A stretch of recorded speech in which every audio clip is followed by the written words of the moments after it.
5 minutes until showtime.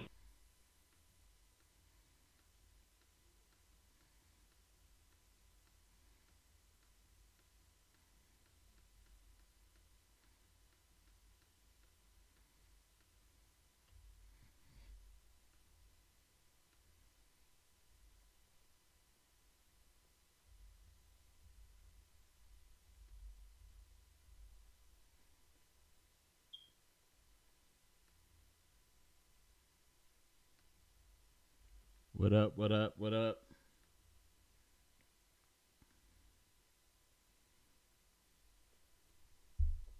Hold on. What up? Yo. Yo, yo, yo. Hold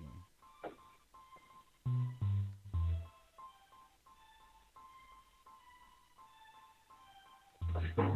4 minutes until showtime.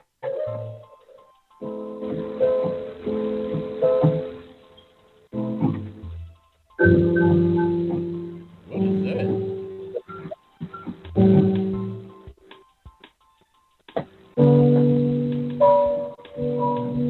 What is that, dog? He playing the piano. Huh? Let me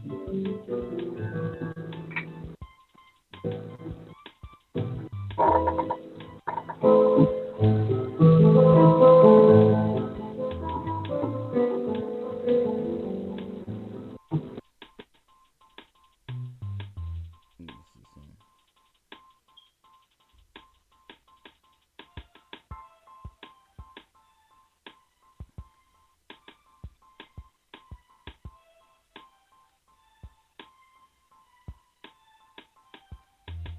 3 minutes until showtime.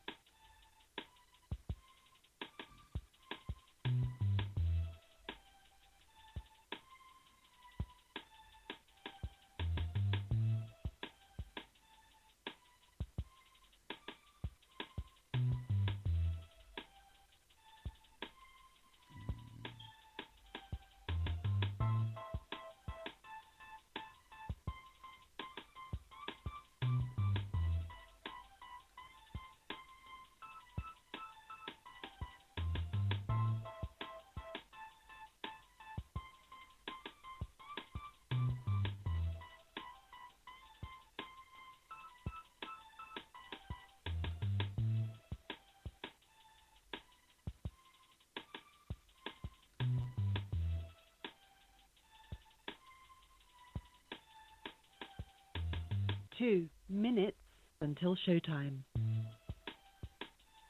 What up? What up? What up? What up? Can you hear me? Yo, yo. Can you hear me? Yeah, I can hear you. Okay.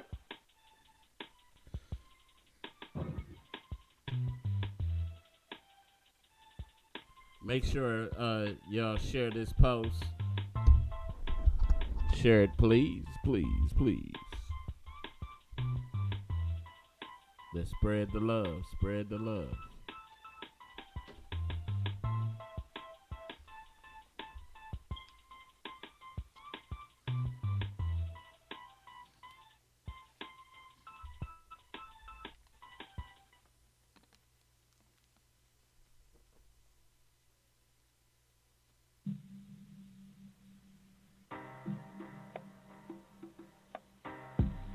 One minute until showtime.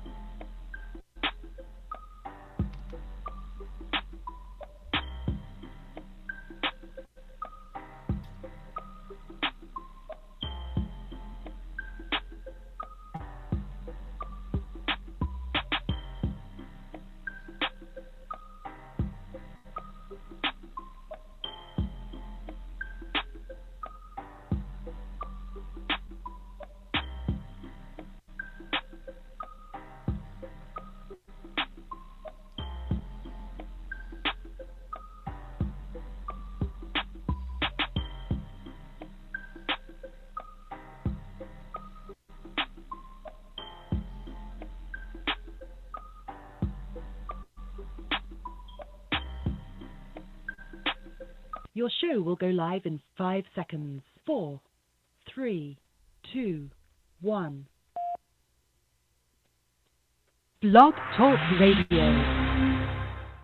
F-A-T-C-A-T, man, y'all rockin' the Fat Cat Show. This is my show, F-A-T, watch the time on you. Say it one more time, F-A-T-C-A-T, man, y'all rockin' the Fat Cat Show. This is my show, F-A-T, watch the time on you. Here we go.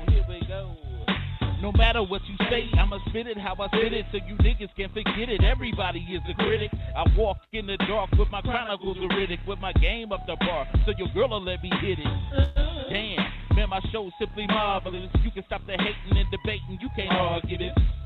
Cause if you found something better, you would sip Moretta while wearing an ugly sweater. But my show you listening, so stop the whimpering. This is for the sinners and the born again Christians. Turn to Philippians. Nope, you can miss me then. If you wanna talk, take my number, you can hit me then. Cause you know my show is rocking. Fat Cat, remember that when your girl is shocking. When them headphones are knocking. Fat Cat Show and you don't stop the knocking. F-A-T-C-A-T, man, y'all rockin' the Fat Cat Show. This is my show, F-A-T, watch the time on you. Say it one more time, F-A-T-C-A-T, man, y'all rockin' the Fat Cat Show. This is my show, F-A-T, watch the time on you. Here we go. Yo. What's happening? You rocking with your boy, the preacher's grandson, the sinister minister, the thinking deacon, the Rabbi Raymond Noodle, the chaplain of fried chicken's last rites. Y'all know who it is. That's Fat Cat. And I'm down here with my dog. Y'all know who it is. That's Big Third in the house. What's happening, dog? What's happening, family, gods and goddesses, kings and queens? Yeah. In the absence of Satellite, we don't know what happened. I think tonight was a Benjo night, so we gonna let him. I would like to. Can I quickly just add that my former name was Big Third. I go by Third Son now. Third Son. Okay. Just for. Okay. Third Son. Third Son. Okay. All right. Ain't nothing wrong with that. You know. Yeah. So anyway, what's happening with you, man? What's up with this? Sound like you in the. Oh no, man! I did a little resting today, man. I was kind of tired today. I realized, so I did some resting and some grocery shopping, and it was funny. For the longest, just on the side note, for the longest, I kind of shunned Randazzles. Over there off of Connors. Yeah. And I started appreciating. I started going back to Randazzles, and I really appreciate that it's a market in the hood that actually has fresh produce. So that was something. It's a Randazzle out here, Roseville. Yeah. But the one in the hood, man, that's been around for a long time, man. Ever since I was a little kid. So. Yeah. I remember my grandma. A little something that a 40-plus-year-old pay attention to. Yeah. You know what? My grandmother used to go there and take me when I was a kid, and I remember her also going to Easter Market when I was a little down. Oh there. yeah. Easter Market. That was. And then those little things that you appreciated more as a kid. When you was a kid, everything, you made a big deal out of everything. It wasn't, you didn't mind going. Oh, yeah. You didn't mind going places like that, especially, I remember my grandmother taking me to Hudson's with her, and when they had the elevator guy and all that, and I was little, and that was always some of the biggest things. And it's like, it's a shame that our kids are being robbed of their innocence where they can't enjoy childhood like we did. We didn't worry about all this other stuff that they did, Yeah, it's a different world, man. It's definitely a different world, and it's we also got to adjust as the 40-plus-year-olds of Yes, so. yes, we do. I sit up here and I think about it now as I watch the two generations ahead of me just leave here. You know what I'm saying? And just over there now, just looking at my grandmother, you know, as she battling with dementia and all that stuff, and it's a hard thing to watch. You know what I'm saying? And then it makes you just think. Not too long ago, they were viable. They were viable people, and then you think about your own mortality, and you be like, damn, you know, like man, you know, it's just only a matter of time. So how do you embrace that this is going to happen to you? What's the best way to kind of like look at that? You know, like man, I know that pretty soon that this is, you know, even though you know old age does different things to different people, and it's all about sometimes how you take care of yourself, but ultimately, you know, the generation before us, they ate different. You know what I'm saying? They ate different all their life. They didn't grow up on processed food. They didn't grow up on hot dogs and stuff like that. You know what I'm saying? And we had all this processed food and stuff like that, and I'd be surprised if our generation even lived to be 75. You know what I'm saying? Just stuff like that. You know, but they are saying that they are saying stuff like that our generation and beyond might be the first to not outlive the previous generations. I mean, I know me and my wife, we as of late, man, we have been doing much more produce and cooking. You know what I mean? You know, sometimes we don't even buy stuff that need to be, you know, that's already chopped. We'll do the chopping ourselves. So we've been going a little bit more natural as opposed to the prepared and processed. Right. I want to know for people that's out there listening, what have you made changes in your diet? You know, I know people diet for different reasons. You know, some people be looking at well, I won't call it necessarily that, but it is a change. Some people that are slim, and they may change up they'll still change up their diet habits, because at first we were so misinformed about so many diseases and stuff like that. I remember at one point when I thought diabetes was just for overweight people. You know, and I know a lot of slim people that are diabetics. You know, and it's just yeah, man. It's just diabetes is definitely ramped up around 2000, around in that ballpark, and once it started happening more and more, like becoming a normal thing on commercials. I'm like, okay, something's going on here. Right. It's a little weird, you know. It gotta be something they doing, you know what I mean? Right. And yeah, you gotta take extra precautions these days, man. You gotta like take your health into your own hands, literally. You can't wait for the system to give you the information. You got to go out there and look for it. Indubitably, and we wanna. And we that's out here listening. If you're listening on Blog Talk Radio, if you're listening on Facebook, if you're listening on Stitcher or any of the platforms, Spotify, all that, I'm getting that feedback again. Any other platforms that you might that's not, you didn't turn the radio up or something? Okay, there you go. Any of the platforms you might be listening to. Is it good now? Yeah, it's gone.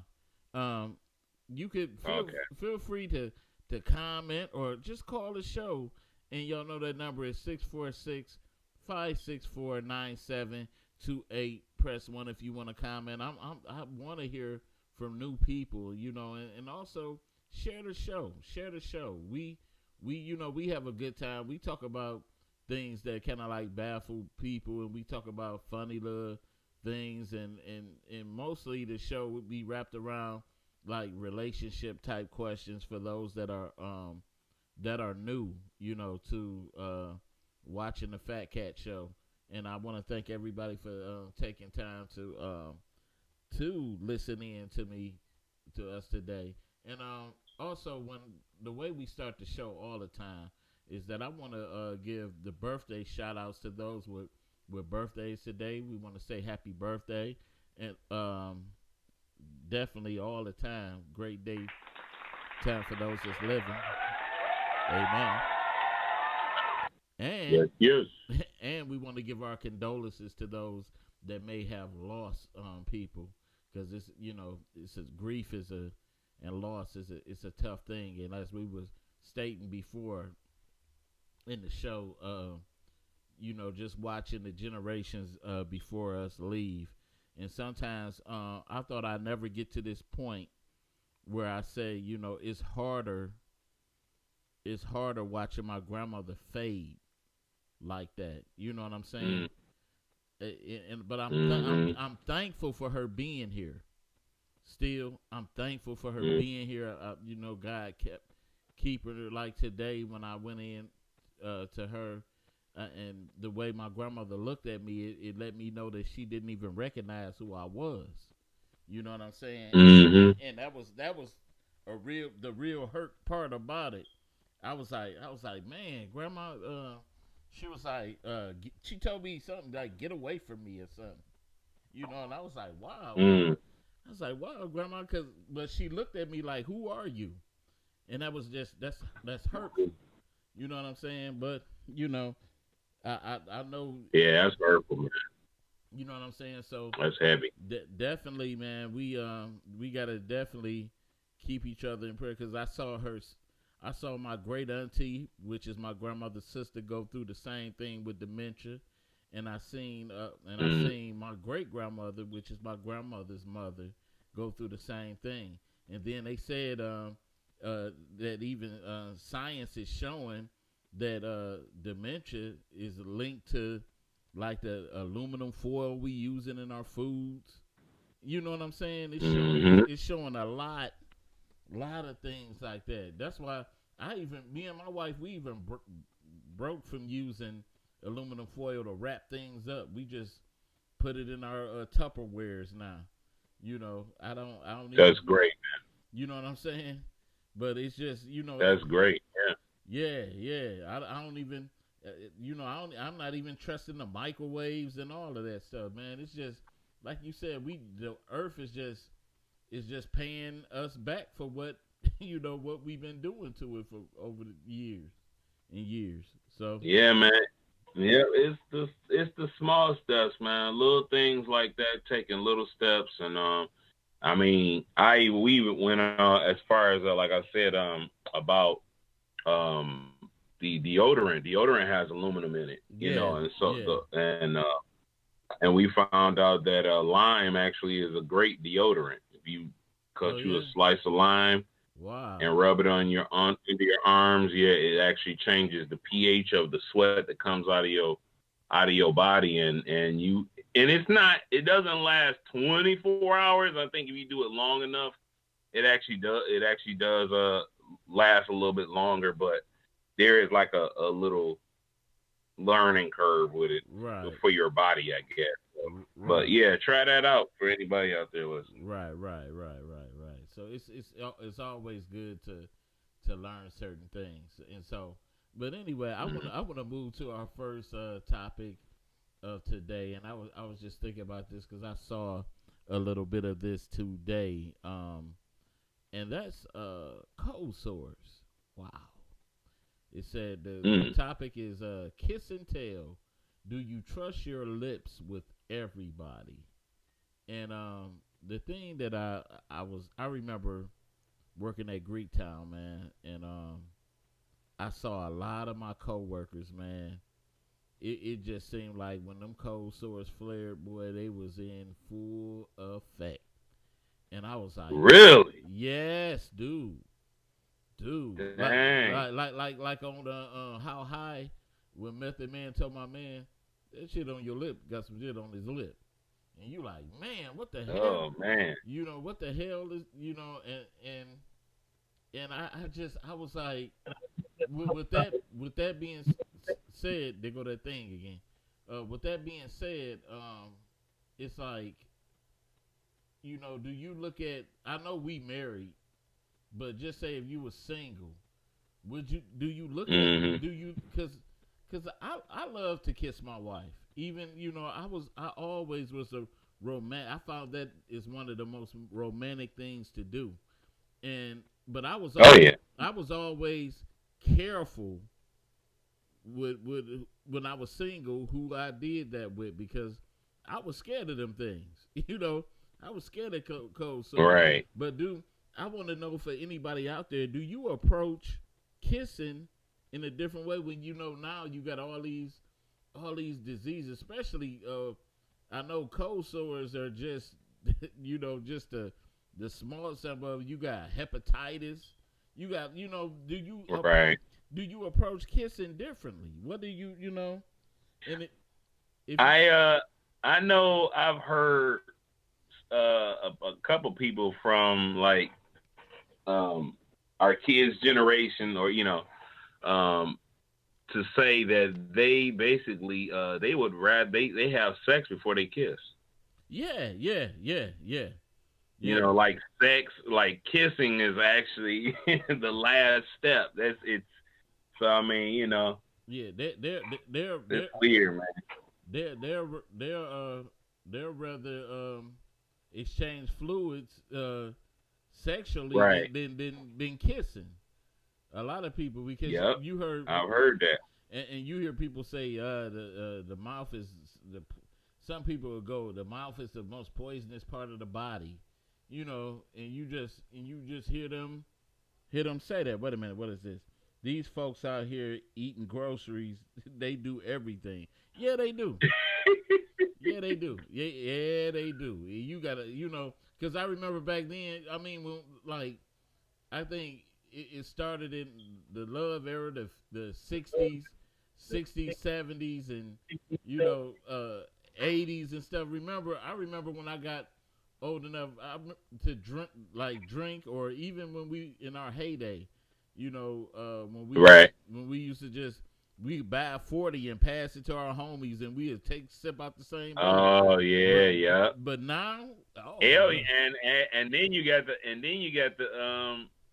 the legalization of weed now. There's a lot of circle. I mean, one of the main parts of smoking now is, you know, the fellowship in that, you know, passing it around. You know, man, you got to be careful. I mean, actually, even when you passing the weed around, you can kind of cloak it, which if you're holding it right, you can make sure that your mouth ain't on it. So, you know, and you be careful out here. You know what I'm gonna say about that too, because, you know, I'm even though I got saved, I ain't the one that's gonna act all funny like I never did anything in my life. And when I was out there still smoking and stuff like that, I remember one time that I hear that noise again. I don't know. I don't hear it on my end, but yeah, I don't. Yeah, I can call back, man, and try. You want me to do that? But it sounds like somebody either got their volume turned up to listen or something. That's what it sounds like. Okay. Yeah, I don't know. But anyway, like I remember Cowie. That sound I would have to see his face. The African guy that worked at Greektown. Yes. Now he used to smoke weed a lot, and so I remember one time. Me and him was at a party, and he has some marijuana, and so. You know, even when I was smoking, I was never a heavy weed smoker, and so when he I remember he gave me he passed me the weed and he had just hit it, and I looked at the weed and it looked like this dude baptized the weed in slob. So I said, man, you think I might as well kiss you on the lips, you know. Right. Man, I said, nah, dude. I said, nah. Man, I just don't know. And that's what I said. You got to take precautions even in that, man. Like, cause that's a violation. You shouldn't be passing around wet tipped weed or whatever. Right. That's why you got to hold it in a certain way to where your fingers is over the tip, and then you can just like inhale past your fingers and not actually like putting your mouth on the joint or the blunt or whatever you're doing. Just take precautions, you know. Right. Cuz said, what about licking all over the blunts? Ew. Yeah.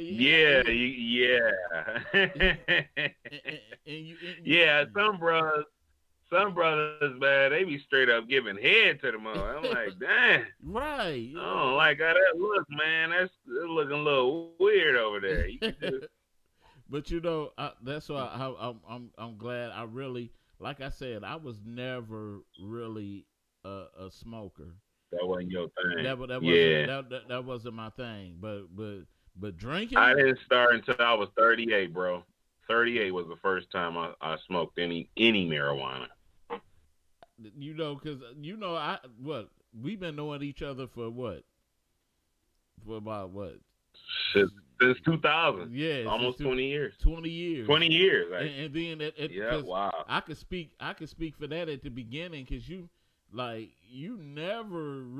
never seen you pick up a blunt in the early days or nothing. Yeah, man. I never seen you do anything like that. And it's just like toward the end, like when we started getting a little older, that's why you and Will were the same way. Yeah. You know what I'm saying? Yeah. Y'all were the same way. That's weird, man.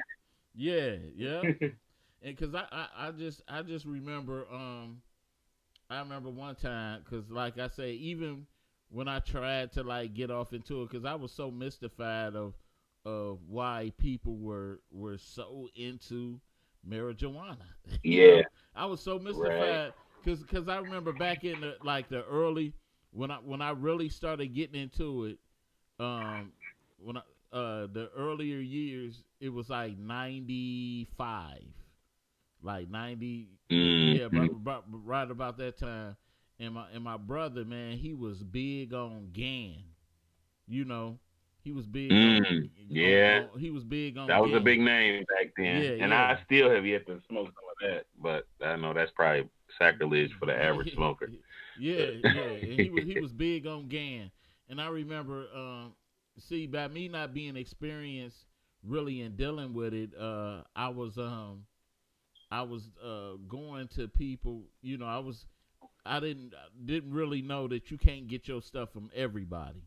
That everybody, you know, kind of like treat theirs different, right? You know, differently. And I remember this was a lesson for me, and this really, really kind of like knocked me off my high horse with doing it. One time I hit it, and I had a whole bag, and I had brought it over to my brother's house. I was like, man, I got some GAN, and he was like, where you get that from? And I said I bought it from this dude. My brother's like, man, I'm straight, you know. And I said, and I was like, man, I spent my money on this GAN, man. I'm about to hit this mother, you know. And so I got to smoking it, and then I was driving. I was on my way home, and I was real paranoid. I kept thinking the police was behind me and stuff like that. And then I was so paranoid that my baby mama she gave me some milk, you know. Like, you know, she gave me some milk, man. To calm you down. Yeah, I was annoyed, dude, and that scared. He needs some milk. Yeah, she gave me some milk, man, and I was like, man, I would never, ever do that again, you know.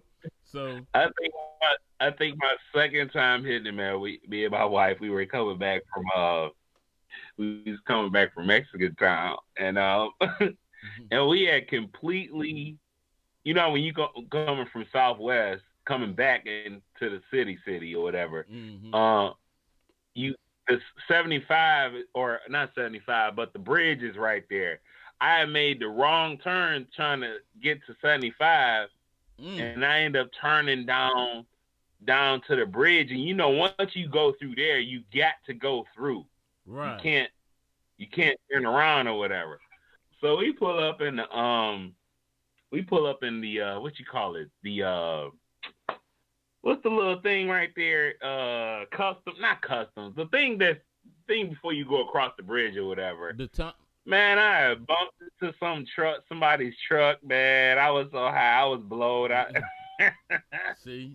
And that was like my second time. I was like, oh boy, okay. And then my man was in the car and he like, man, what you doing? I'm like, oh, my bad, man. I just barely bumped it. My bad, bro. And, I was like, oh, boy, okay. Yeah. Maybe I should do this only at home. Yeah. It's something, dog. I was like, man. But, I'm, hey, to each his own, I just know that's something I can't do. I can't do no more. Damn, I keep hearing that feedback. I don't know, man. Let me call back. Okay. Go ahead. Okay. I'll call right back. All right.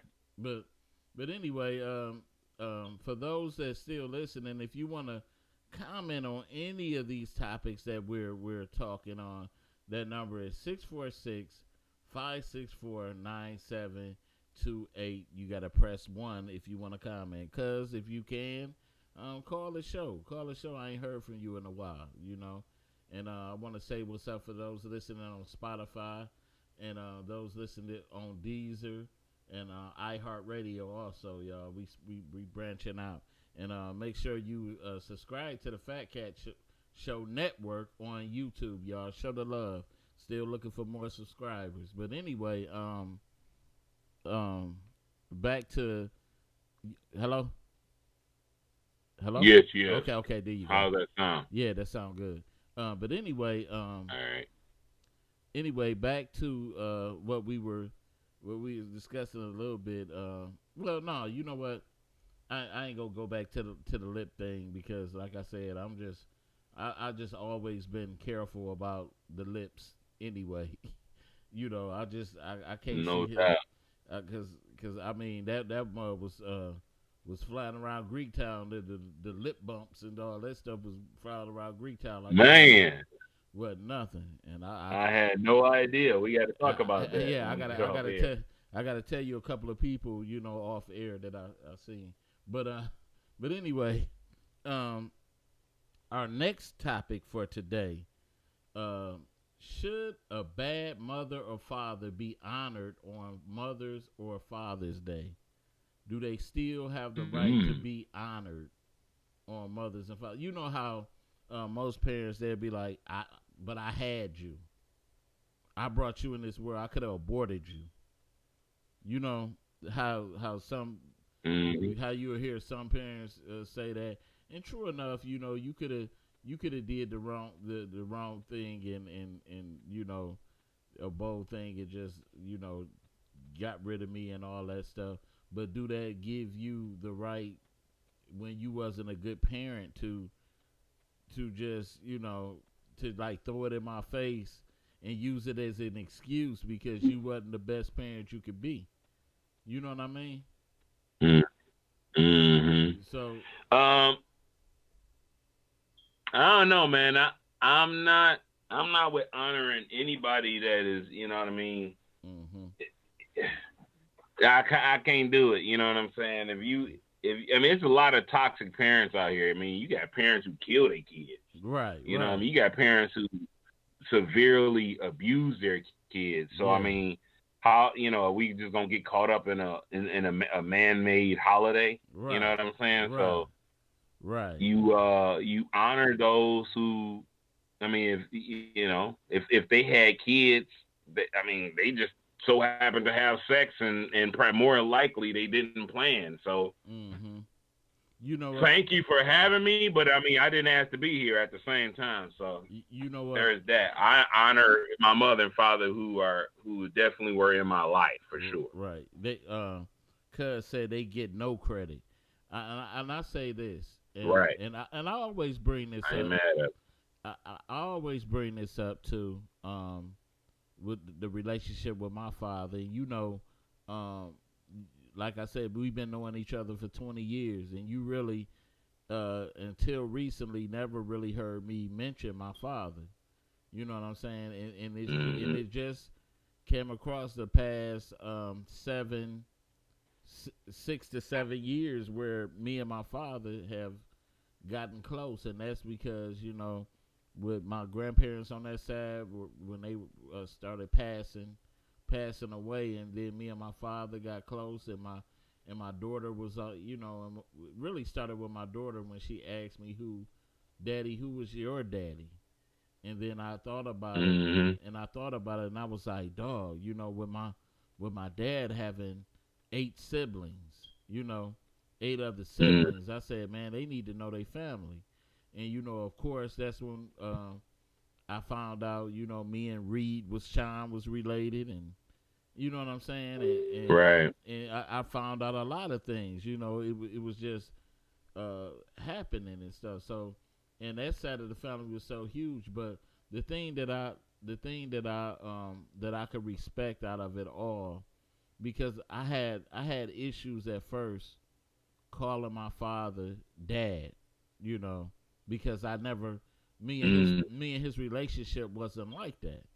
So, like I always tell a story that between I hadn't seen my father since like when I graduated 5th grade to when I became 27.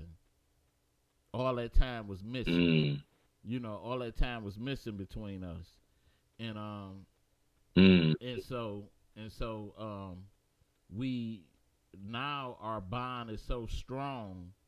You know, it was like it never. I did a lot of spiritual searching and praying on that you know, me and him could vibe, and then by him coming out really as a man and letting me know, son, you know, I wasn't really a man myself. You know, I know I could have did better. I know I could have did better, but truthfully, I didn't love myself. You know, and so ultimately, it made me. You know, when I don't know about you, but when you dealing with other people's problems, you try to find yourself somewhere up in there. That's what I do. I try to find myself somewhere up in there. And then I said, wait a minute. I said, okay, he did his bold thing, but we can't go back. We got to move forward. Right. I want, because ultimately I'm still, because I gotta know he holds the key to the mystery, because he's part of me. I don't know who I am. Wow. I don't know who I am. You know, because I don't know. That's amazing. Yeah, I don't know that side of my family. So I don't know truly who I am fully. So I gotta know him. I gotta forgive him, and I gotta look at myself. Wow. I gotta look at myself and say, was I always the best father to my son? You know what I'm saying? Right. Because it was a lot of things that I could have did different with my oldest child, and I regret. I look back and regret, you know, think about it and regret it, you know, and you know, but I was only kind of like doing how I knew, you know, because I didn't have, you know, I had my grandfather, but you know, he was, you know, he didn't walk me through the process, you know, because I think even in parenthood, you know, they could show you, I mean, they could do things, but it's not a manual book on parenting, because the ways that they parent might not work for you, you know, as far as, you know, what you deal with, because we dealt with two different generations of you know, parenting. Hold on, we got a caller. You rocking with the Fat Cat Show? What's happening? Hey, what's going on? What up, cuzzo? Y'all talking about honoring parents on Father's Day or Mother's Day when they're not good parents. No. You said nah? No, they shouldn't be honored. And I just got reunited with my father. I don't call him on Father's Day. Well, I don't know. You said you don't call your father. I didn't call him dad. I don't call him dad. Now that I think about it, I really don't call him nothing. Wow. We just end up talking and saying hello, what's going on, and that's about it. And then it's interesting just to see my side of the family on his side. And then I really am. That makes me grateful that he wasn't in my life because all of them some screwballs. So my grandma did the right thing by making them go away. You silly. You are. I mean, it's one thing to honor somebody, and it's another thing to just forgive. You know what I mean? You can forgive a motherfucker, but you don't necessarily have to honor or have them be in your life. And plus, it takes two people to be involved to make a relationship work. So if two people not really dedicated to building, and especially if time has been lost, and the bad things have happened or whatever, hey man, you can only do so much, and you can't force. That's very important. Right. But my story is even crazier because like my daddy lived literally right across the street from me. Wow. And I didn't know he was my daddy till I was like 11, maybe like 12 years old or 13. So my whole family lived right across the street from me, and I didn't know it. But my grandma on my mother's side kept me away from them, and she did the right thing. The only reason I really even got hooked back up with my grandmother is because maybe like 2 or 3 years ago, the grandma on my father's side was because she hired me to train her dog. That's how we even got into connection with each other at all. Because before that, I had not known my grandma on my father's side, or really known none of them. So wait, your grandmother on your mother's side prevented you from knowing your father? Yes, and it was for good reason. Because he was reckless and crazy. That side of that family is reckless and crazy. So who knows, had she not intervened and shielded me from that, where I would have been. Because they all gone. Wow. Mm. Wow. So she kept them at a distance. Wow. Yeah. Yeah. And then I did live with my father for a short time when I called myself having an attitude. But I was like 19 or 20, and I got to live with him for a couple of days. And I was like, yeah, Grandma, you was right. Wow. You did the right thing. Wow. You did the right thing. I think it's important to, if you're a kid, it's important to know who your father is. I don't care what it is, what the situation is. I mean, he don't necessarily have to be in your life, but I don't know about withholding like who the actual information, the actual fact. Oh boy, I got a whole story. Yeah, well, I had a daddy who I thought was my daddy was not my father. So I had one, but he wasn't my biological father, and my mother had me thinking that he was. So it was my grandma who even had to tell me that part. So I had a daddy. It just wasn't the one who I thought. And it was actually my biological father and my stepdaddy was friends. It was a whole mess, Wow. But I never really let it bother me or really even thought about it. It was just like my grandma would be like, that ain't even your real daddy. And I'd be like, yeah, you whatever. You know how people be telling you adopted. Yeah. And you'd be like, yeah, right. Yeah. You'd be thinking like, yeah, right. Wow. And so I would go ask my mother, and she would never really tell me the truth. And then, like, when I got older, I was like, okay, so she wasn't lying. But it's a whole weird thing if you want to sit down and think about it. How did your mother, like, admit to that, though? Like, how did she say it? Or did she actually? She was like, yeah, she said something, like casually, like, yeah, oh, that's your real daddy. And, I just married him. And, and just kind of blew it off. Like, Wow. Oh, yeah. Wow. Oh, yeah. Wow. It's definitely crazy. But like I said, I looked at it. I guess I processed it so differently because I remember coming up, I knew who my father was, You know, he used to come get me when I was real little and stuff like that, and he used to pick me up and occasionally buy me clothes. My mother never spoke a bad word about my father, never to me, but I just and then realistically, you know how the saying goes, you never miss what you never had, really, and because I really never. I don't even remember what I used to call him as a little kid. You know what I'm saying? And so it was just right. It was just, to me as a kid, when he picked me up, it was like this man came and picked me up, and I went over his house. You know, so I knew he was my father, but I had no knowledge of who he was, what he did, or you know what I'm saying? So it was like, but you can act right. But you can actually say, though, that that's not true, that you never missed what you never had. Because remember you said that once it hit you that I think it was your grandfather, somebody passed in your family, and it just made and raised you because your father was the one link that prevented you from knowing that side of your family. What you mean? I don't. You brought up something different than me. What was that?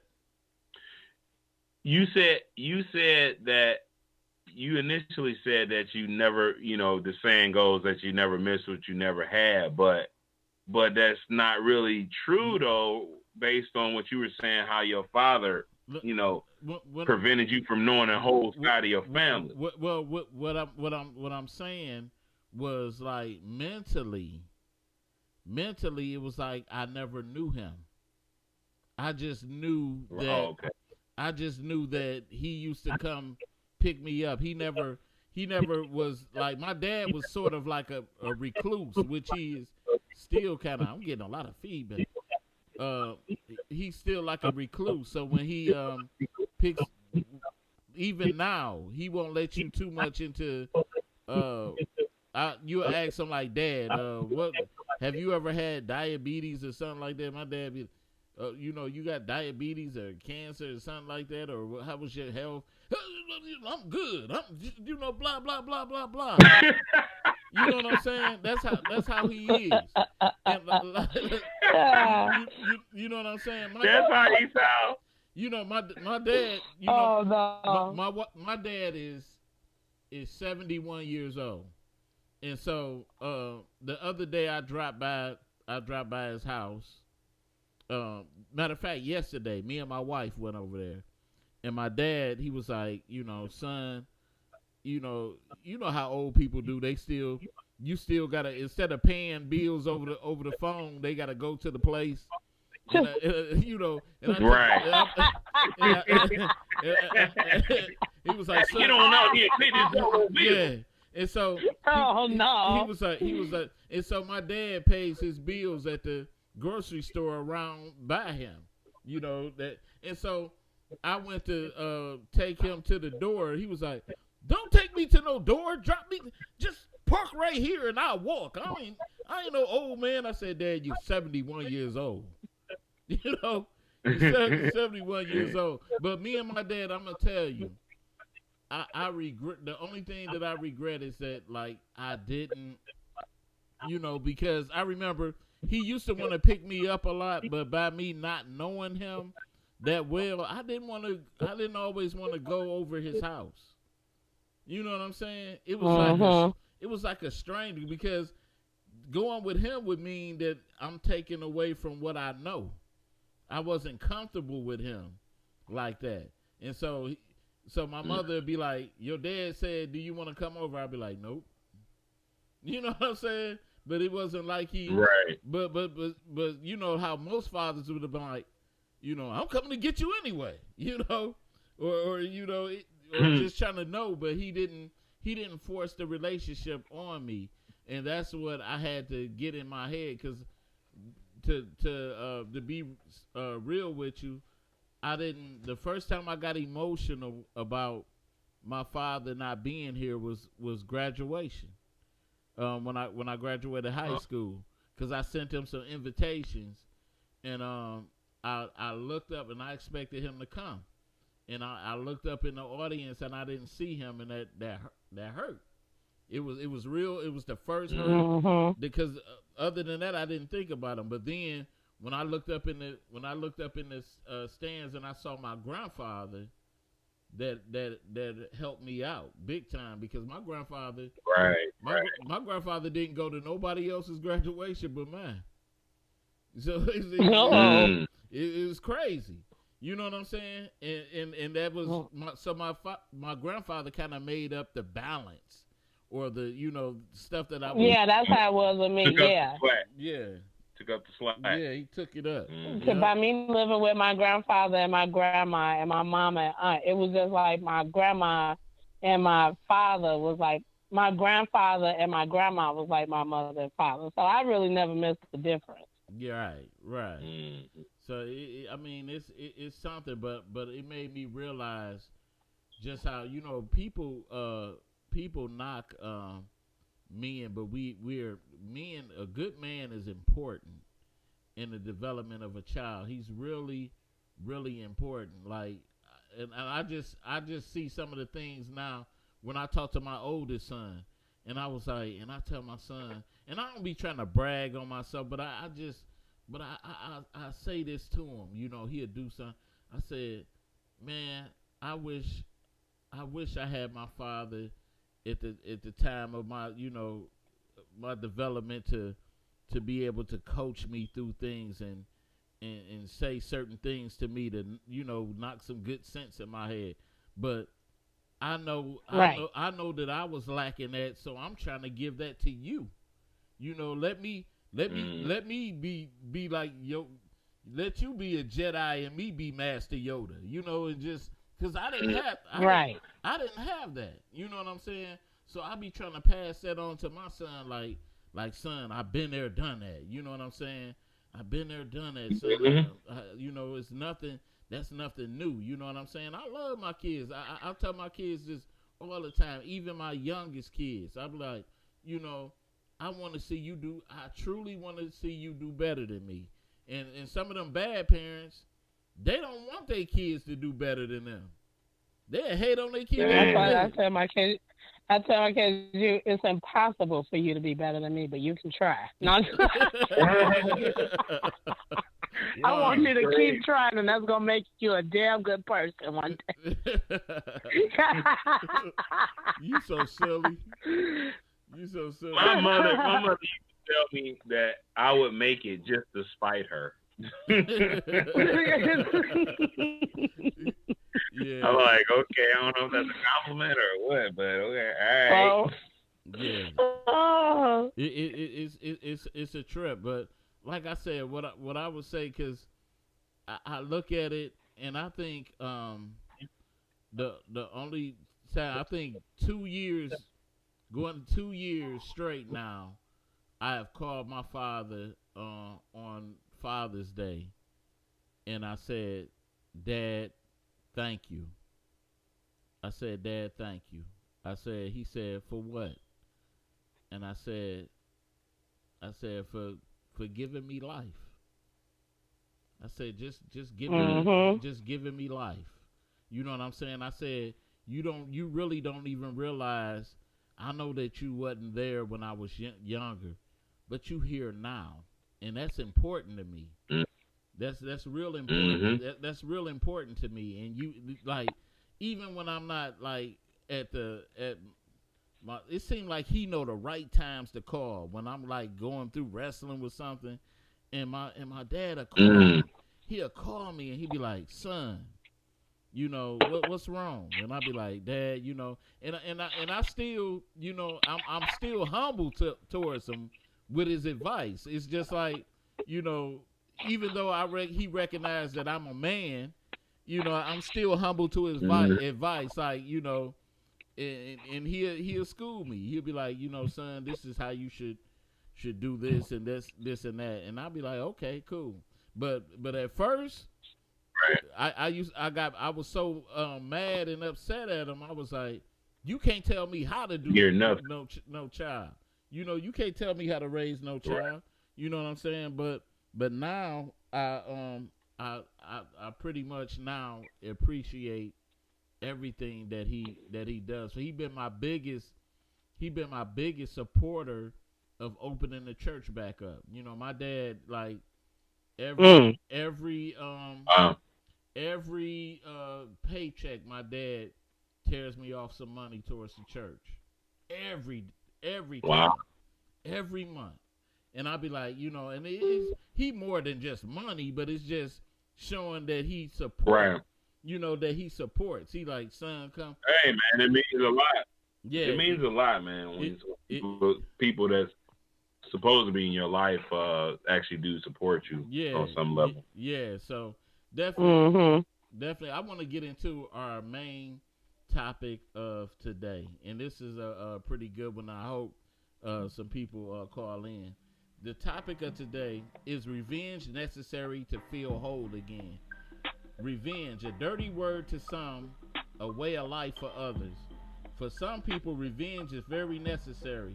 I remember growing up, my mom used to tell me, don't let anyone punk you. If they hit you, hit them back. The Bible says, vengeance is mine, saith the Lord. Most of the time, you let certain stuff slide when a person has wronged you, but not all the time. Some people, when they let things slide, later on they regret it. The question is, revenge necessary to feel whole again? Is it necessary, y'all, to feel whole again? I know everything that we don't take everything at face value when people do something, because sometimes, like I remember the first time when I watched my mom deal with a situation with a so-called friend that borrowed some money from her and didn't pay her back, and my mother was like, you know what? I just bought her off for that money. You know? Mm-hmm. And she just said, I just bought her out of my life for that money. But it's sometimes, it's some of them things that you let slide sometimes, and you don't feel vindicated. You know what I'm saying? You be like, man, I should have just bust them, and you know what I'm saying? And what? Yeah. I never torture myself with shouldas. I just do it.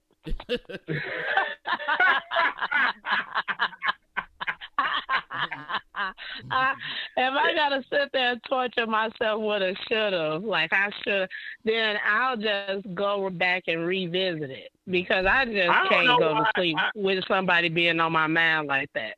It's either got to be a conversation or an act. It's either got to be a conversation, an act, or something has to be done without harm to my own self. Now, if it's going to cause harm to me, then the revenge can't be so that it keeps me in harm's way. But I can't just be going to bed thinking what I should have, could have, and would have said to you. I got to say it. I respect that.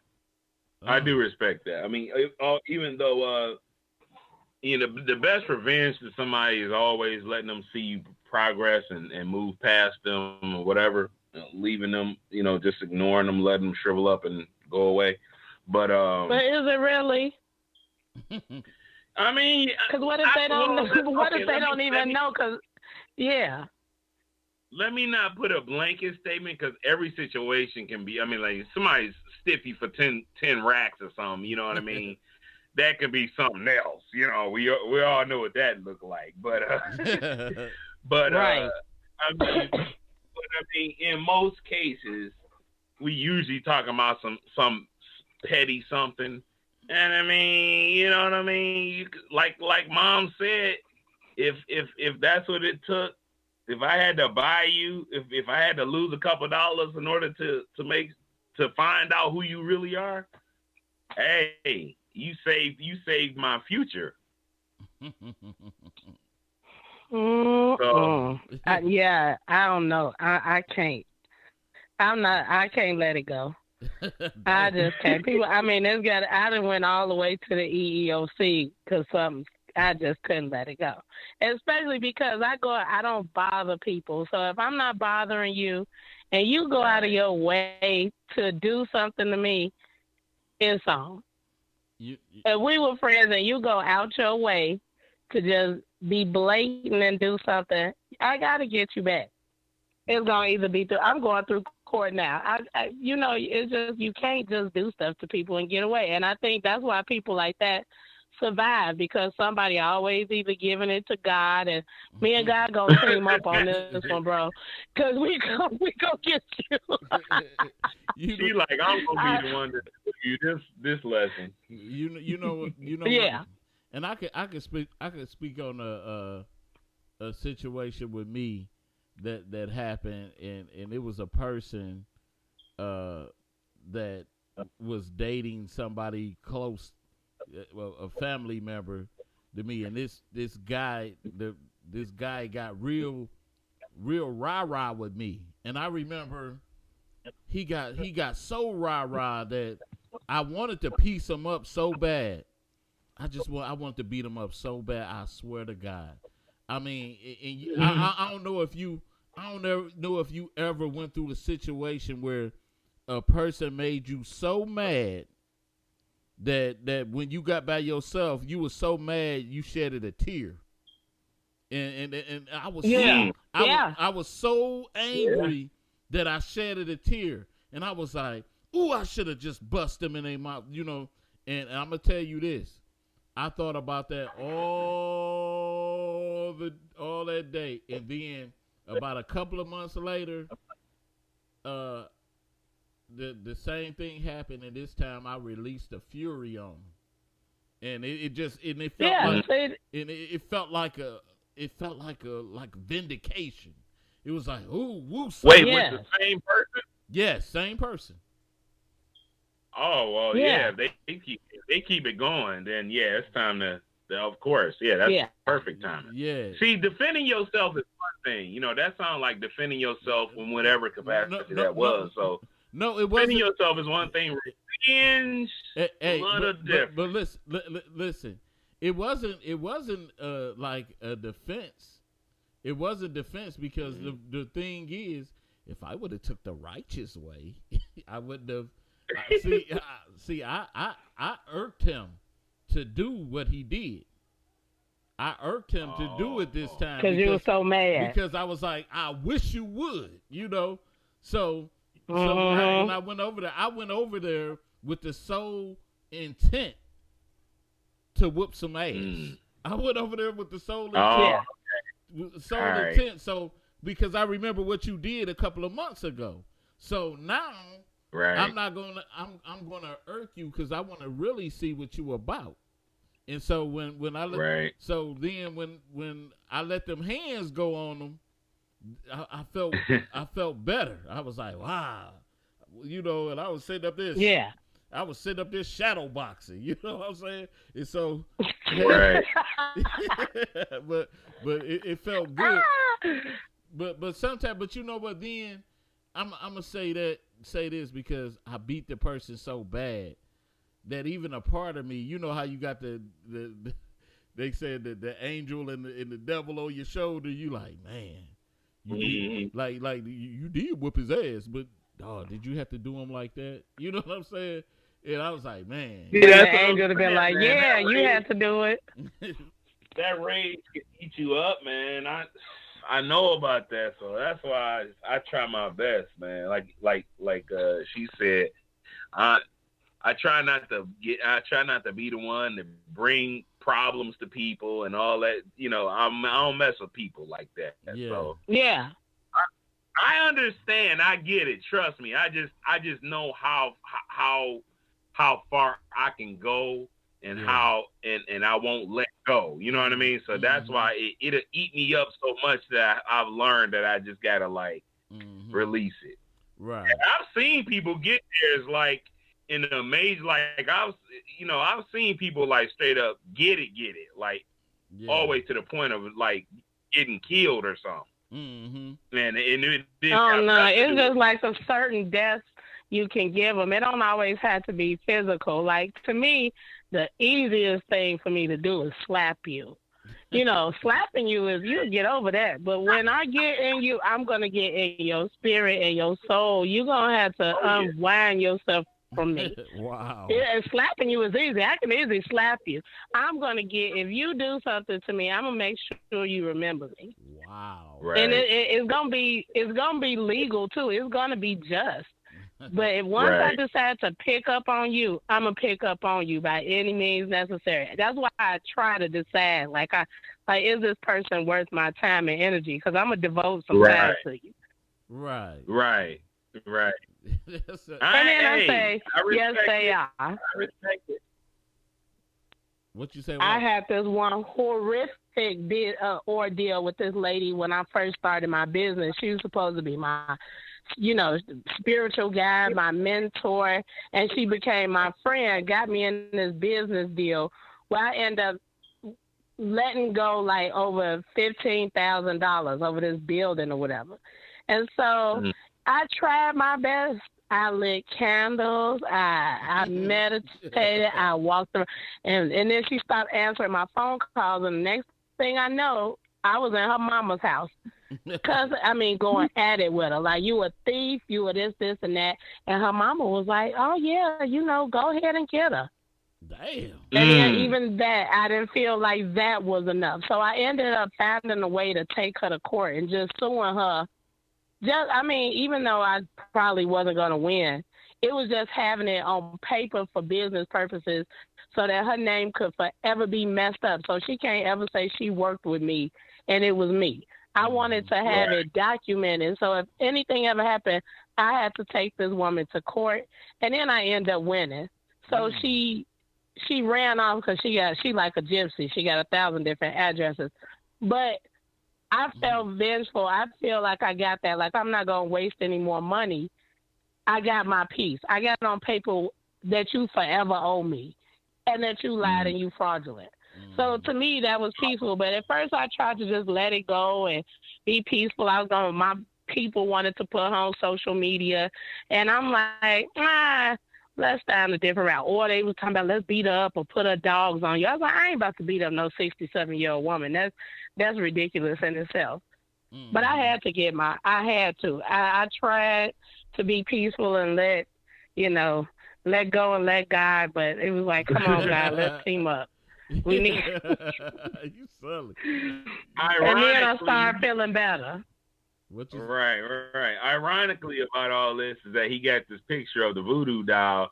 If you really want to handle some business, you was on the right track with the candle. So if you went in that direction, I did. Yeah, I did it all. I said she ain't never gonna have it. So she ended up sending me out because she used to be one of them people that believed and that she could put spells and stuff on people. And I told her, I said, apparently you didn't read your cards right, because you would have known that I'm not the one to do that with. And so now, as I come up, now she the one that got to run into hiding, and come to find out she was scamming a lot of people, but people thought she was my relative.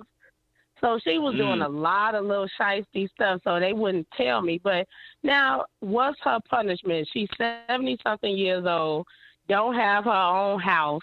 Her reputation is ruined. So, yeah, I felt good. But if I would have just sit there and be like, you know what, this is just a lesson learned, blah, that wasn't good enough for me. Wow. Hey, no judgment. I ain't mad at you. You know what? I could look at it revenge point at as far as relationships, and I know you two have been with your mate so long, but with me, it was a journey to find my mate, and so I could look at things. Yeah. I could look at things in certain like relationships that I was in, and I felt like this, that I didn't, even though some of them did me bold, I felt like I did so much dirt in relationships back then that maybe I deserved it, that it was karma. And so I didn't take it as I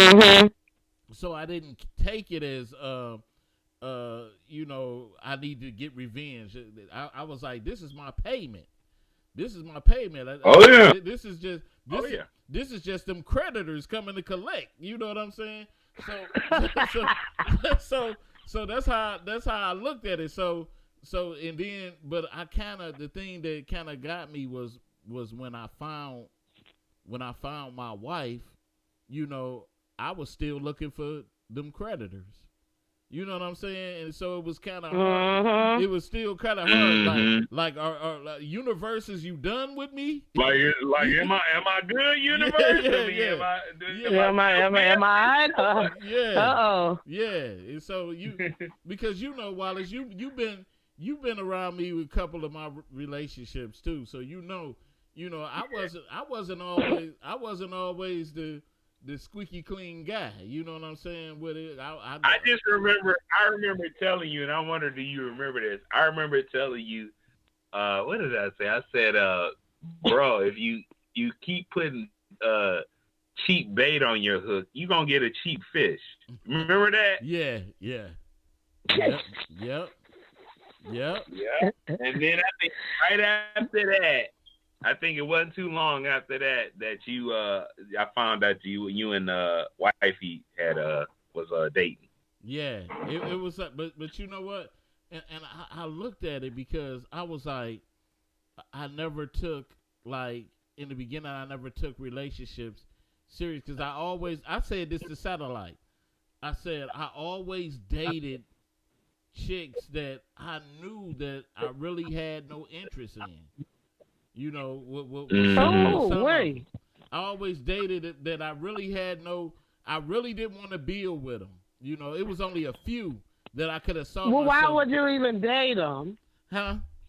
That's interesting. That's what y'all be doing. Why would you date somebody you wasn't interested in? And you know what? That's terrible. Friends benefits. But you know what? Because I don't know, Wallace, if you remember, and wife, forgive me, this is just a show, but I don't know if you, I don't know if you remember the light skinned girl that I brought to the studio.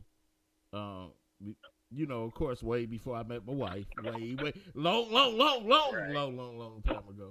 Not this studio now. Disclaimer now. You know, and I'm gonna tell you, she was a real cute girl. She was a real cute girl, but I knew too much of her background. So she was the one that I knew. See, and I know for guys like me, how my mind state was, that would have been the type of girl that's always the type of girl the player type of guys fall for, because that's karma. You know, we don't fall in love with the girl that's like, oh honey, sweet sugar plum, you know, we're gonna pack your lunch, right. we're gonna do this for you, this and this and that. We fall in love with the chick that we know is the super freak, and you know what I'm saying, and all of that. Well, Lord. I mean, it reflected your mindset at the time. It's all good. I mean, you live and learn, you grow and expand, and then eventually you find out you need more. Yeah. So you were just only, Now, what I find challenging is being vengeful, being a naturally vengeful person, and it being in a relationship. Now, that's my thing. Because I'm going to get you, and then I got to lay next to you and figure out how to get you. But if I get you, inevitably, I'm getting myself. So then, right. So if I die, I sure hope you get sick. And then he in there sick. Then I'm like, nah, I got to go get this mother effer some tea. So I'm just like, so like, you can't be in there tearing up like you want to go in there and break the dishes and break stuff. Now you got to be the one that's cleaning it up. So that's the part I find difficult, like how to be vengeful. And then I got to sit there and just think about, I probably just got to let it go or find another way to be vengeful. That's my dilemma. Hey, can I'm gonna tell you. Let it go. I'm gonna tell you. I remember getting revenge, being petty with some revenge one time, and I don't know if you remember this, Wallace. I remember one time this chick that I was dating. I I had we had ate something and it gave me gas, right? And so so it gave me gas. It gave me gas, and I was mad at her, and she was going to the stove, and she was like, she said, what? She said, what do you want for Rite Aid? I said, I need some gas cork. And she said, gas cork. She said, I never heard of that. She said, what is cork? I said, like a cork you put in your butt to plug your butthole from farting. And so she said, wow. I said, but it's not an actual cork. I said, but it's just called gas cork. And so I sent her to the Rite Aid looking for gas cork. And everybody was like, what the hell? Wow. That's ball.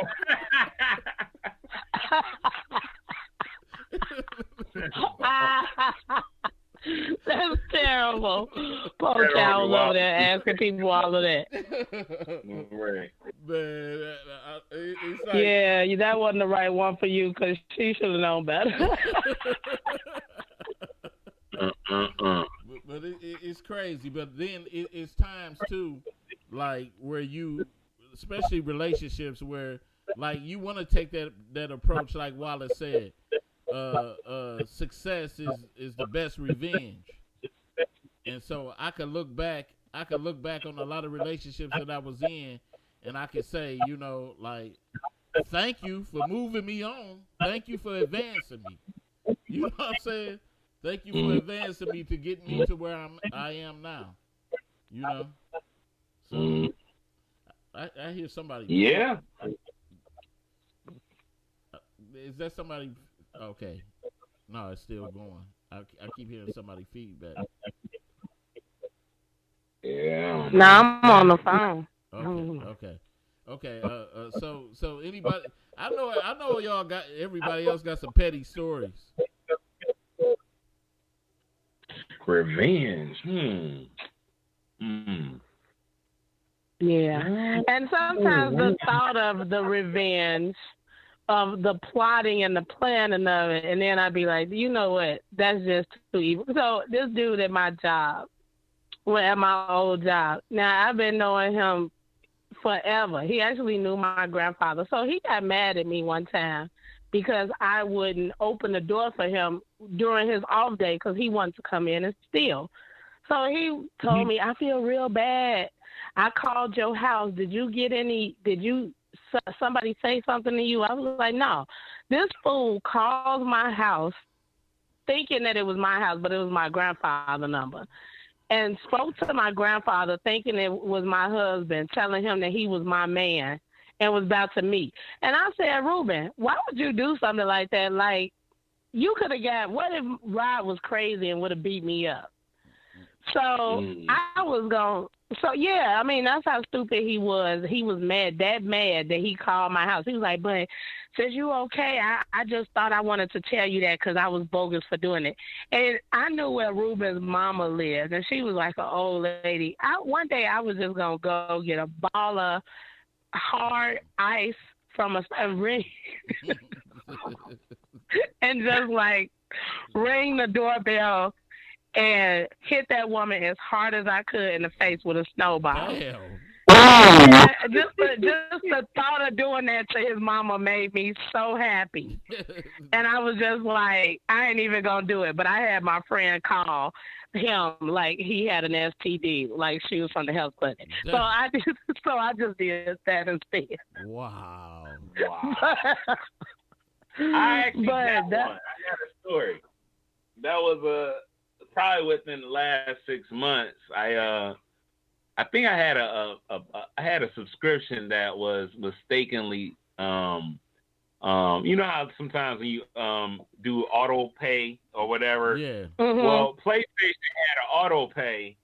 They automatically put you in auto pay so I didn't voluntarily do it.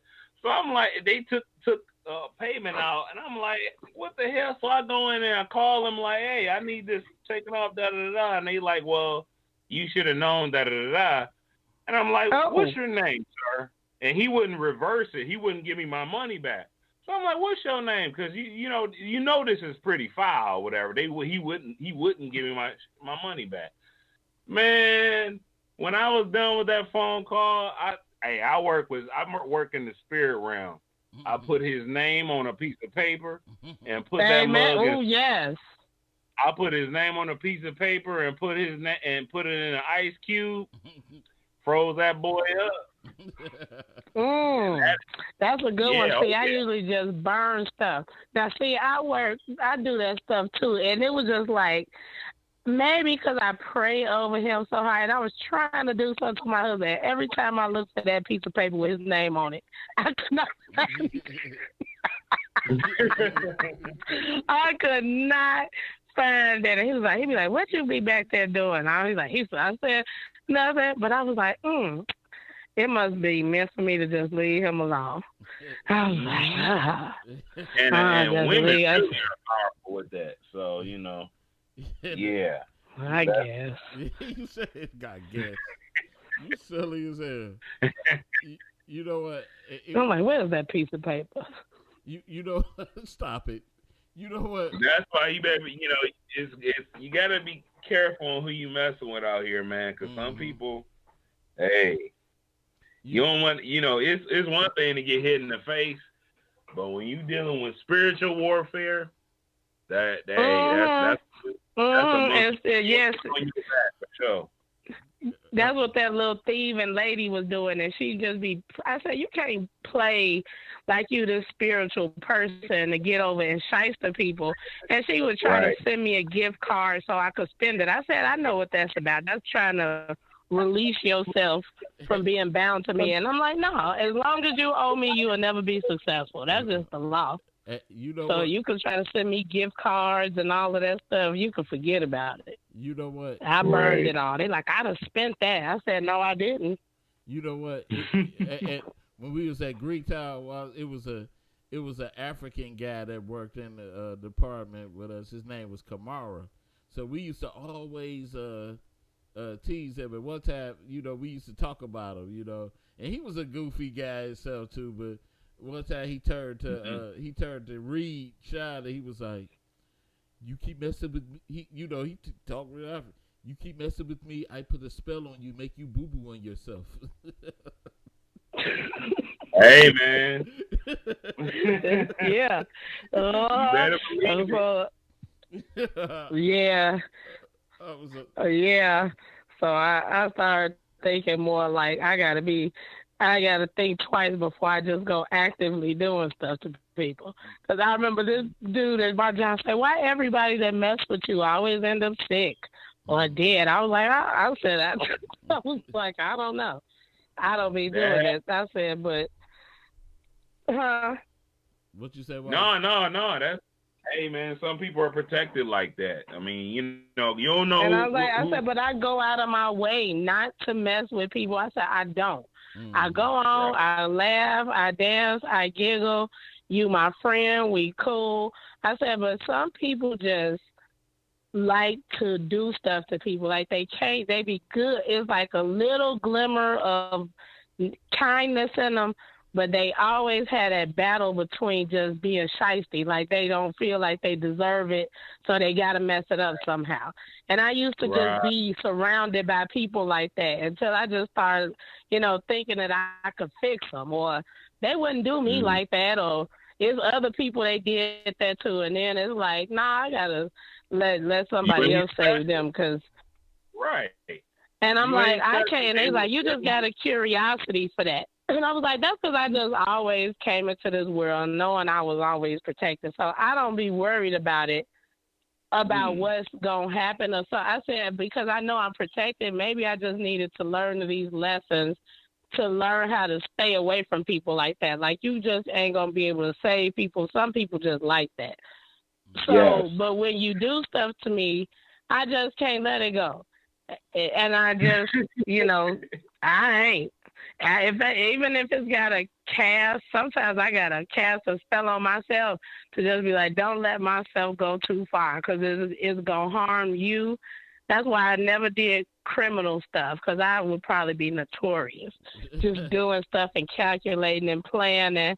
And it's like, who really want to do that? Right. So I go out of my way to avoid being around people like that. But sometimes you can't avoid it, like in business and different stuff like that. Right. But, yeah, I ain't really the letting go type. You know, and I noticed do you think everybody to a degree has a petty side to them? Yeah. Yeah. Oh yeah. I sure. call it I said I embrace the light and the dark. Yeah. I go Good into job. that lower vibration, but I can pull myself out like, not still, you know that. Sometimes just the thought of where my mind goes entertains me enough, and I'd be like, okay, that's enough, because you know, doggone well, you ain't about to do that. Right. You're a powerful sister. Good job. Yeah. See, because sometimes, you know, and sometimes the simple thought be like, well, who's going to feed my dog if I go to jail? Because then sometimes I thought about putting my dog on. My husband's like, ooh, you get on my nerves. I put my dog. I said, then my dog going to go to jail, and who going to feed my dog? And so I'm one of them people that start thinking ahead of myself. Like, now, Tia, if you go do this, Right. yeah, you know, not, and it'd be like, not about the kids. Who going to feed my dog if I go to jail? You silly. No, it ain't even worth it. You know but what? I will take them to court. You know what I can say about myself. I'm just like the Apostle Paul in the Bible. I say, I always desire to do good. I do. I desire. Right. I desire to do good, but evil is always present. I'm like, because I remember, like, you know, Wallace, you remember when we was working at Greek Town, and and then like in our department, security department, you was when you became a breaker, and so I used to be I used to be a breaker a lot, you know, the communications breaker and all that stuff, and so right. And it was this guy that I used to always have to break. You know, our breaks was 30 minutes. And so this dude, and by me always being in a union capacity, you know, this dude used to always come back late from break. He used to. I'm not talking about 5 minutes. I'm not talking about 10 minutes. I'm not talking about 15 minutes. I'm not even talking. Whoa! I'm not even talking about. He used to take his extendo break. This dude would take a break. Yeah, he'll take a break. Like, I mean, he was an older dude too, and I'm sitting up here like, what? Oh boy! Like, what the? You don't know how to get yourself together for a job, and so. And so one day I was like, you know, and by me being a union man, you know, I don't want to snitch him out, so I'm like. So right. I get people and I'll be like, man, go get my man and tell him, you know, dog, the break. And he'd be like, when I'm finished smoking my cigarette, you know, this and that, like what? You finished smoking your cigarette? Wow. And so it turned into a point, you know how they used to be on us. We'd be like, why you ain't on your break yet? You know what I'm saying? And or stuff like that. You know how they used to be on us, and then of course me being a union man, I don't want to snitch nobody out. I'm like, you know, but it's falling back on me. I'm like, right. You know what I'm saying? You need to. Oh yeah, I ain't gonna take the loss. Yeah, I'm not gonna take the L. You need to go holler at the cigarette man. You know, John, the black guy. Yeah. You know what I'm saying? And he was like. And so he ended up one time he got busted, and so he came out. It seems like you snitched on me about my cigarettes. Like, well, you need to go start smoking them half-hour cigarettes or something. You know what I'm saying? Right. Yeah, them slow burns. Like, damn. Yeah, man. I mean, boundary crossers, man. I can't stand boundary crossers. Yeah. Some people just cross boundaries. It's like, man, just go do it and just be just bogus with it. Yeah. Right. So yeah, I used to be, and that's now there's the petty part of me kind of miss working at my own because I used to be like that little dude off Game of Thrones, the little Lord Tyrion who was always able to whisper one thing and turn the people against each other because they be so silly. Yeah. And so, oh, you talking about Littlefinger? Lord. Yeah.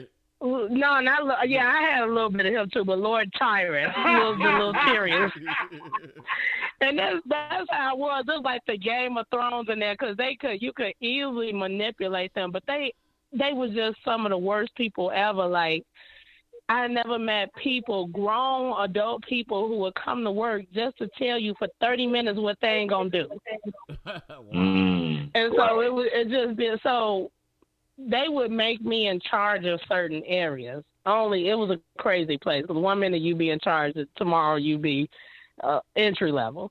So on the days when I was in charge, so it was this one chick named Sheila. She was an older woman, heavy in the church, and so she said one day gonna tell the boss, Tia, she gonna say, you will never be my boss, and that like ticked me off. Like, oh, you would never be my boss. And I'm like, well, I went and told my supervisor. I said, well, Sheila said I'd never be her boss. And he was like, what? He was like, first of all, she ain't even in a position to say. So I was like, okay, I ain't got to be her boss to be her boss. So what I did was went and got a rundown of her work assignment because Sheila and both Denise was lazy as I don't know what. They was janitors. So I went and was like, you know what? The reason why they had so much downtime, and I did and reconfigured their whole work schedule and gave Sheila and Denise the most work while my friend David didn't have nothing to do. And then implemented sign-in sheets. Damn. So you would know what time they was spending. So I was like, yeah, bitch, you don't work for me, but you do. Now. Petty. And so that's the type of vengeful person I am. Like, oh. Oh, my God. Wow. Like, you don't work for me, but you do. You a nightmare to work with, huh? No. Yeah. Oh, you so. Yeah. Yeah. And I would just sit there and watch them complain. I don't know why Deborah sat up there and made this work assignment like this. And David ain't got nothing to do. And me and David just be in there giggling. Like, yeah. Oh, but my God. I think that one of the last petty things I did, but I was a kid then. It was a little guy that I got into it with in the lunchroom when I was when we was at elementary. He was talking hell of a bull crap to me, and so I told him, I said, if you go up against the wall and go through that door, you would get some. They giving out candy, and he was like, oh, they giving out candy, and I said, yeah. And actually, that was the wall to go through to go get a paddle. And so Wow. We're going to have to do a part 2 of this because it started. I got some stories. You got tons of them, huh? Oh, yeah. It started when I was a kid. Me putting little needles on my grandfather's pillow when he made me mad. Oh man, you ought to change. Let's bring it back memories. Oh, Lord. Wow. Well, man, we want to thank everybody for tuning in to the Fat Cat Show. Yeah, we definitely probably going to have to do a part 2. 90 seconds. But like I said, y'all, don't be petty. Don't be petty. Don't be vengeful. You know, it ain't worth it all the time. I can hear some hell of a feedback. I don't know if it's me. Hold on. Okay. All right, y'all have a good night. Okay. All right. All right. All right, but everybody be safe out there. You know, take care of yourself. Whatever you do, if you gotta go out tonight, just be real 60 safe. seconds. Be real safe, ladies. Take the headphones off your ears. Be listening, cause sex trafficking is real. Ain't that right, Wallace? Yes, sir. Be safe out here. Be safe out here. Take care of yourself. Yeah, watch your kids. Watch all of that. What women, just be mindful that especially black women, on the black market, you're a hot commodity. So watch yourselves all the time and just be safe, y'all. Anyway, we up out of here till next time.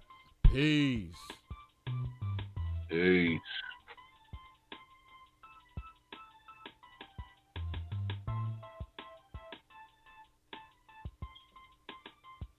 Ten seconds.